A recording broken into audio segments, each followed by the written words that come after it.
வணக்கங்க. இப்போ என்ன பண்ணிட்டுருக்கிறோன்னா ஹெச்டி பீஸ் ஸ்ப்ரேயரில் நாங்கள் மருந்து அடிச்சுட்டு இருக்கிறோம். பாருங்க, இதே மிஷினு, அது பவர் வீடரு, பார்த்தீங்கன்னா ட்ரம்மு, மருந்து கலைக்காச்சு, மருந்து வழியாக போயிட்டு இருக்கு பாருங்க.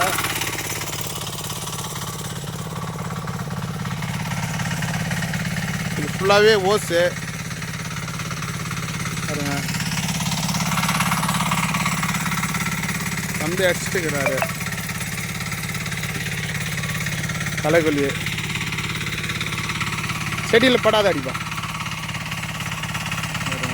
களைக்கொல்லி அடிச்சுட்டுக்கிறோம். இதில் என்னன்னா டேங்க்கு தூக்குற வேலை இல்லை, சரிங்களா? முதுகில் சுமக்கக்கூடிய சக்தி இதுக்கு தேவையில்லை. ஏன்னா ஒரே இடத்துல பம்பு மிஷின் ஒரே இடத்துல இருக்குது, பாரில் ஒரே இடத்துல, மருந்து ஒரே இடத்துல கலக்கி விட்டா சரியாக போச்சுங்க. அந்த ஓய்ஸ் வழியாக போகுதுங்க. பாருங்க ஃப்ரெண்ட்ஸ்,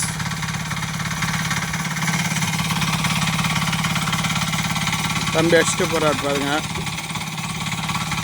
இதுக்கு விவசாயிக்கு ஒரு நல்ல பயனுள்ளதாக இருக்கும்.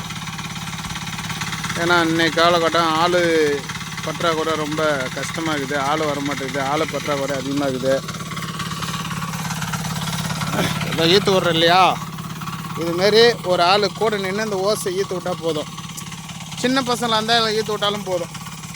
ஏன்னா இன்றைக்கி காலகட்டங்கள் அதுமாரி ஆகிப்போச்சு, சரிங்களா? விவசாய நண்பர்கள் நீங்களும் இதுமாரி பண்ணுங்கள். கொஞ்சம் ஆள் பற்றாக்குறை மீதியாகும். அதேமாரி உழைக்கும் நேரமும் கொஞ்சம் கம்மியாகிடும்.